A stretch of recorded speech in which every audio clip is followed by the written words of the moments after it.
السلام علیکم ورحمۃ اللہ وبرکاتہ۔ میر تقی میر کی غزل کا 7واں اور آخری شعر ہے اور اس غزل کا مقطع بھی ہے، اس کی تشریح کریں گے۔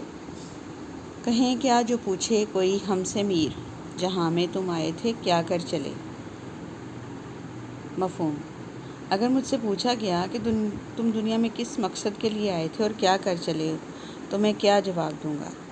زیر تشریح شعر میں شاعر کہتا ہے کہ اللہ تعالیٰ نے انسان کو ایک نصب العین دے کر اس دنیا میں بھیجا ہے اور اسے پورا کرنے کے لیے صلاحیتوں سے بھی نوازا ہے۔ دیکھیں، اب وہ آخرت کا ذکر کرتے ہوئے کہہ رہے ہیں یا دنیا کا ذکر کرتے ہوئے کہہ رہے ہیں کہ اگر کوئی مجھ سے کبھی یہ پوچھے گا کہ دنیا میں تم آئے تھے تو کیا کر کے جا رہے ہو، تو اس کا جواب میری سمجھ میں نہیں آ رہا، میں کیا جواب دوں گا، اللہ کو کیا جواب دوں گا یا دنیا والوں کو کیا جواب دوں کہ میں کیا کروں، میں کیا کر کے اس دنیا سے آیا ہوں۔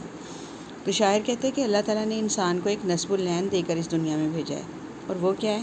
اللہ تعالیٰ کی عبادت کرنا اور نیک کام کرنا اور آخرت کی کامیابی حاصل کرنا، اور اسے پورا کرنے کے لیے صلاحیتوں سے بھی نوازا ہے۔ انسان کا فرض ہے کہ اللہ کی عطا کردہ صلاحیتوں کو پہچانے اور انہیں بروئے کار لاتے ہوئے اپنی ذمہ داریوں سے سبکدوش ہو، مگر انسان خطا کا پتلا ہے، دنیا کی سب رنگینیوں میں کھو کر اپنا مقصد حیات بھلا بیٹھتا ہے اور ہوش تب آتا ہے جب وقت ریت کی طرح اس کی مٹھی سے پھسل جاتا ہے، عمر کا سورج ڈھل جاتا ہے، قبر میں جانے کا وقت آ پہنچتا ہے، تب انسان پر یہ حقیقت آشکار ہوتی ہے، یعنی کھلتی ہے کہ وہ اپنی بے خبری پر کف افسوس ملتا ہے اور سوچتا ہے کہ اگر کسی نے مجھ سے میری زندگی کا حساب مانگا تو میں کیا جواب دوں گا، یوم حساب میں اپنے رب کو کیا منہ دکھاؤں گا، مجھ سے کوئی جواب نہیں بن پائے گا۔ بقول شاعر: جس کام کو جہاں میں تو آیا تھا اے نذیر، خانہ خراب تجھ سے وہی کام رہ گیا۔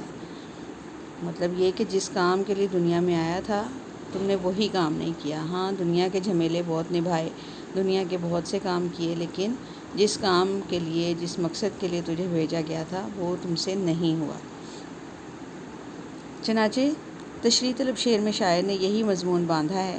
شاعر اپنے آپ سے مخاطب ہو کر کہتا ہے کہ اے میر، تم اپنے فرائض اور ذمہ داریوں سے غافل رہے، اب تم دنیا سے رخصت ہونے والے ہو۔ اگر اللہ تعالیٰ نے تم سے پوچھ لیا کہ دنیا میں تم نے کیا کیا تو تم کیا جواب دو گے؟ اس سوال کا تو تم سے کوئی جواب ہی نہیں بن پڑے گا، یعنی کوئی جواب ہی نہیں تمہیں آئے گا، تب صرف پشیمانی رہ جائے گی اور اس کا کوئی مداوع نہیں ہوگا۔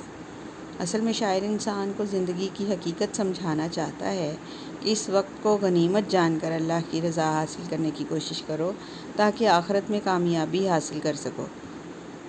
بصورت دیگر بہادر شاہ ظفر کی طرح کہتے نظر آؤ گے: اس جہاں میں آ کے ہم کیا کر چلے، بارے عصیاں سر پر اپنے دھر چلے۔ بارے عصیاں کا مطلب ہوتا ہے گناہوں کا بوجھ اپنے سر پر رکھ کر جا رہے ہیں۔ مطلب یہ کہ اس دنیا میں آ کے ہم نے کوئی کارنامہ، کوئی کام سر انجام نہیں دیا سوائے اس کے کہ گناہوں کا بوجھ اپنے سر پر لاد کر یہاں سے جا رہے ہیں۔ تو یہ بیٹے ہماری غزل مکمل ہو گئی آج، اور یہ اس کا 7واں شعر تھا جس کی ہم نے آج تشریح کی ہے۔ آپ تشریحات کو اچھی طرح سے یاد کر لیں۔ اللہ آپ کا حامی و ناصر ہو۔ اللہ حافظ۔